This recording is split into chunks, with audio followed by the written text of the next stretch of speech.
सभी पतंग कविता का शेष भाग पढ़ते हैं। पतंग कविता को मैंने 2 वीडियो में कवर किया है।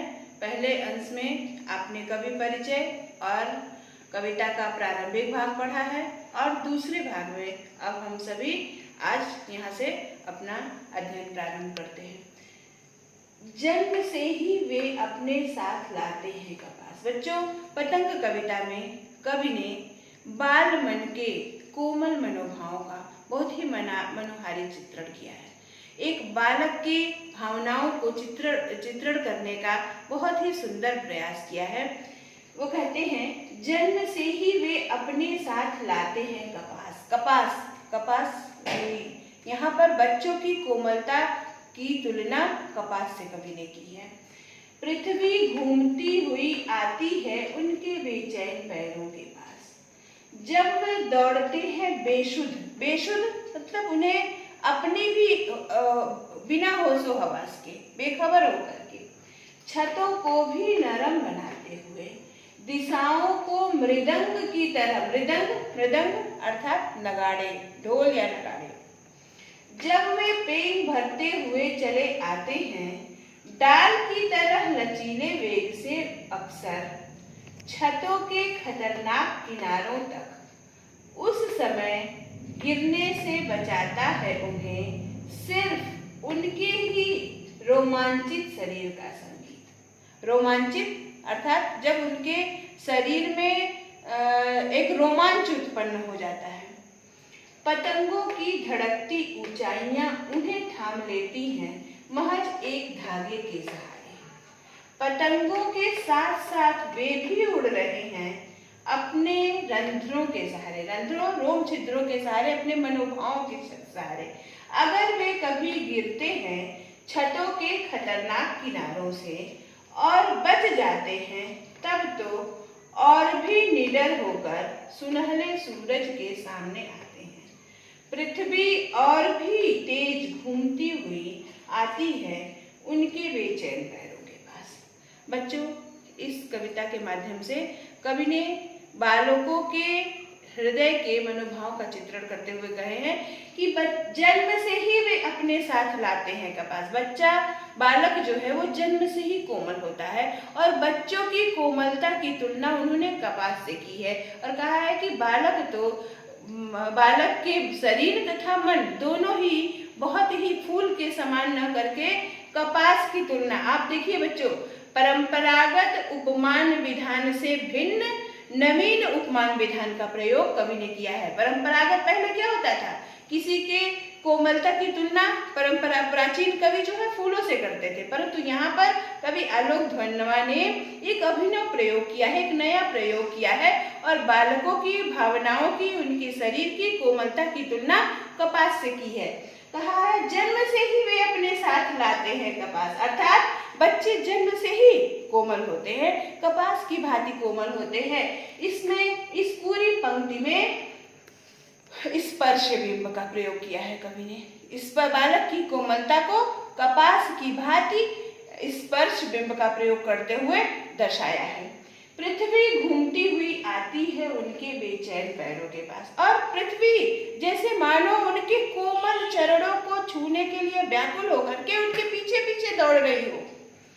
जब वे दौड़ते हैं बेसुध, पतंग उड़ाते हुए जब छत पे वो दूर आकाश में उड़ती हुई पतंग के पीछे बेतहाशा दौड़ते हैं तो ऐसा प्रतीत होता है जैसे मानो पृथ्वी भी उनके पीछे पीछे उनके कोमल चरणों को स्पर्श करने के लिए भाग रही हो। छतों को भी नरम बनाते हुए यहाँ पर भी कवि ने स्पर्श बिंब के यानी अपने खेलने की धुन में, पतंग उड़ाने के उत्साह में छत की कठोरता भी उनके पैरों में कोमल लग रही है। छत की कठोरता का भी उन्हें आभास नहीं हो रहा है। छतों को भी नरम बनाते हुए यहाँ पर स्पर्श बिंब का प्रयोग किया है कवि ने। जन्म से ही लाते हैं कपास, इसमें भी स्पर्श बिंब का ही प्रयोग किया है कवि ने। दिशाओं को मृदंग की तरह बजाते हुए। बच्चों, कल्पना करिए कि अगर छत पर कोई बेतहाशा दौड़ता है तो नीचे बैठे हुए लोगों को धम धम की ध्वनि की ऐसी आवाज सुनाई देती है, ऐसा प्रतीत होता है कि जैसे मानो कोई ध्वनि वर्धक यंत्र बज रहा हो, ढोल बज रहे हो, नगाड़े बज रहे हो। इसी भाव को कवि ने कितना सुंदर रूप दिया है। कवि कहता है कि जब बच्चे छत पर बेतहाशा दौड़ते हैं तो ऐसा प्रतीत होता है चारों दिशाओं में नगाड़े बज रहे हों, ढोल बज रहे हों। और इतना सुंदर इसका ये श्रव्य बिंब का उदाहरण है। दिशाओं को मृदंग की तरह बजाते हुए श्रव्य बिंब का प्रयोग कवि ने किया है, यानी चारों दिशाएं मृदंग की भांति ध्वनित हो रही हैं जब वे पेंग भरते हुए चले आते हैं। कहते हैं जब पतंग उड़ाते हुए वो डाल की तरह लचीले वेग से इस प्रकार उड़ते हैं तो ऐसा प्रतीत होता है कि वे पेंग भर रहे हैं, जैसे झूले पर पेंग भर रहे हों, डाल की तरह लचीले वेग से। जब वो पतंग उड़ाते उड़ाते बेतहाशा कभी आगे आते हैं, कभी पीछे आते हैं, तो ऐसा लगता है डालियां झूल रही, हवा के झोंके से डालियां झूल रही हो, यानी हवा डालियों की लोचकता, यानी बच्चों के शरीर की जो लोचकता है वो उसका वर्णन यहाँ पर कवि ने किया कि जो फ्लेक्सिबिलिटी, लोच जो है उसका वर्णन कवि करता है कि जैसे डालियां हवा में बेतहाशा दौड़ती हैं उसी प्रकार पतंग उड़ाते हुए बच्चे भी छत में बेतहाशा दौड़ रहे हैं। छतों की और दौड़ते दौड़ते जब वो छत की खतरनाक किनारों तक पहुंचते हैं तो उस समय गिरने से बचाता है सिर्फ उनके ही शरीर का रोमांचित संगीत। करें कि उनके अंदर न जाने कौन सी एक ऐसी अदृश्य शक्ति होती है जो उस समय उस बालक को छतों के खतरनाक किनारों से गिरने से बचा लेती है। पतंगों की धड़कती ऊंचाइयां उन्हें थाम लेती हैं महज एक धागे, और ऐसा प्रतीत होता है कि आकाश में उड़ने वाली पतंग जो एक पतले महीन धागे से उस बालक से जुड़ी होती है, वो आकाश में उड़ने वाली पतंग उस धागे की डोर के माध्यम से उस बालक को गिरने से बचा लेती है। पतंगों के साथ साथ वे भी उड़ रहे हैं अपने रंध्रों के सहारे। पतंग तो आकाश में उड़ती है, लेकिन ऐसा प्रतीत होता है कि जैसे वो आकाश में उड़ने वाली पतंग अपने साथ साथ उन बालकों के मन को भी आकाश में उड़ा रही है, अर्थात बालक भी अपनी कल्पनाओं में उस पतंग की उड़ान के साथ उड़ रहे होते हैं। अगर वे कभी गिरते हैं छतों के खतरनाक किनारे, और पतंग उड़ाते उड़ाते यदि वे कभी छतों के खतरनाक किनारों तक पहुंच जाते हैं और यदि गिर भी जाते हैं तो, और अगर बच जाते हैं तब तो और भी निडर होकर सुनहरे सूरज, और यदि पतंग उड़ाते उड़ाते कभी वो छतों के खतरनाक किनारों तक पहुंच जाते हैं और गिर जाते हैं और फिर भी उन्हें चोट लगने से अगर वो बच जाते हैं तो उनके अंदर का भय समाप्त हो जाता है। मैंने कहा ना बच्चों कि पतंग कविता के माध्यम से कवि ने अपने ऊंचे से ऊंचा लक्ष्य प्राप्त करना, उस लक्ष्य को प्राप्त करने के लिए एक मन में कहीं संशय और भय भी है, परंतु उस भय पर वह विजय भी प्राप्त किया जा सकता है, इस प्रकार का संदेश देता है कवि। तो कहते हैं कि जब वो गिरते गिरते उड़ते उड़ते गिर जाते हैं और गिरने के बाद यदि उन्हें चोट नहीं लगती है और वे बच जाते हैं तब तो वो इस प्रकार की क्रियाकलाप और भी निडर होकर के करते हैं। अगर वे कभी गिरते हैं छतों के खतरनाक किनारों से और बच जाते हैं तब तो और भी निडर होकर सुनहरे सूरज के, तब तो और भी निडरता से वो अपनी इस गतिविधि को करते हैं।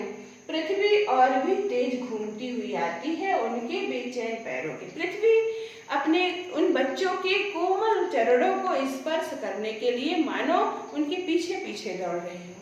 इस प्रकार हम सब अभी तक हमने पतंग कविता पढ़ी। पतंग कविता बाल मन का, बाल सुलभ चेष्टाओं का बहुत ही सुंदर और अद्वितीय अनुपम वर्णन है, जिसमें शरद ऋतु को मानवीकरण करते हुए एक बालक की भांति चित्रित किया है।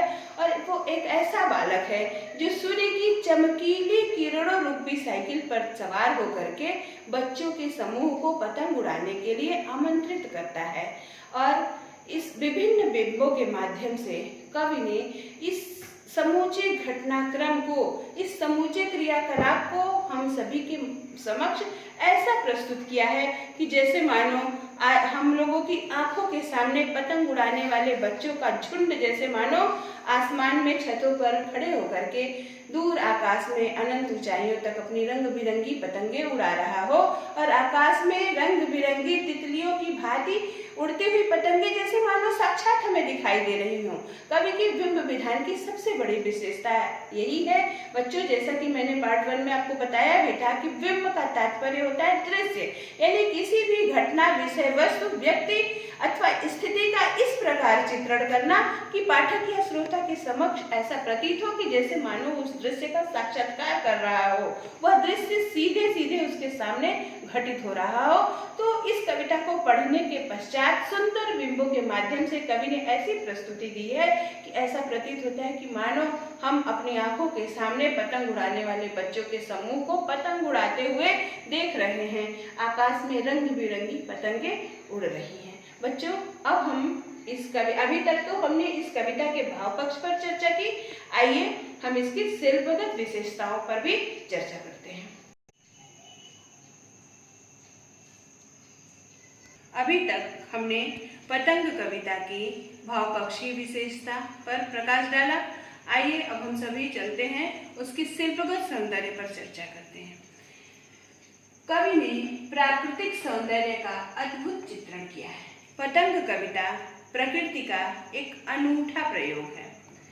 बसंत, वर्षा ऋतु और ग्रीष्म ऋतु के बाद शरद ऋतु का वातावरण कितना सुंदर और मनोहारी होता है, इस कविता में हमें देखने को मिलता है। बाल सुलभ इच्छाओं का अनूठा वर्णन।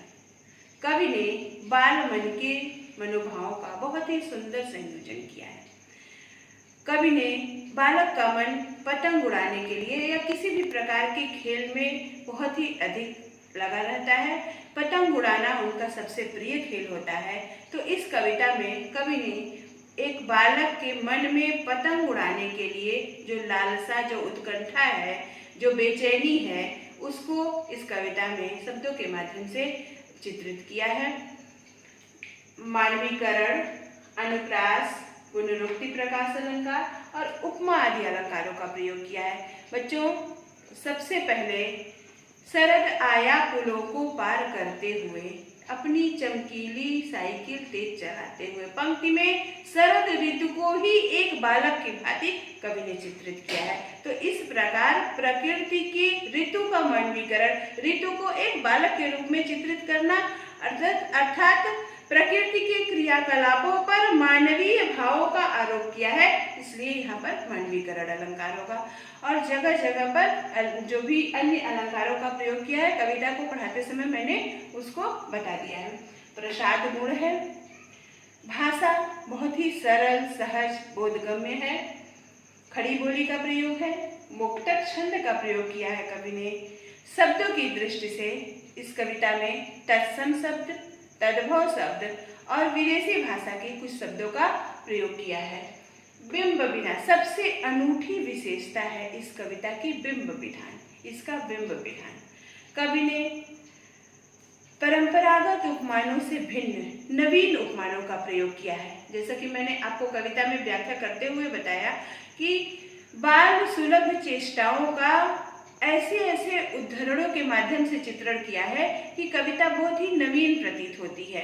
जैसे प्रातःकालीन सूर्य के कारण लालिमा युक्त वातावरण का चित्रण करते हुए कवि कहता है, खरगोश की आंखों जैसा लाल सवेरा। वहीं आगे चल करके बच्चों की कोमलता का इस पर चित्रण करते हुए कवि कहता है कि जन्म से ही वे अपने साथ लाते हैं कपास। अच्छा, इसका मतलब बच्चा जन्म से ही कोमल होता है। इस प्रकार उसके शरीर और मन की कोमलता का चित्रण करने के लिए कवि ने फूल की तुलना न करके, फूल से वर्णन न करके कपास से वर्णन किया है, जो एक अभिनव प्रयोग है।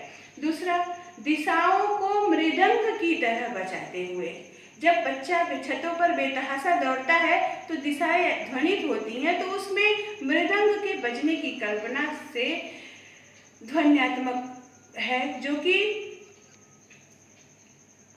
इस प्रकार दृश्य बिंब, श्रव्य बिंब, स्पर्श प्रत्यक्ष बिंब के माध्यम से कवि ने अपनी कविता को बहुत ही सुंदर एवं आकर्षक रूप प्रदान किया है। और मैं आशा करती हूँ कि इन दोनों वीडियो के माध्यम से पतंग कविता में कवि ने जो कहने का प्रयास किया है मैंने आप तक उसको संप्रेषित किया है।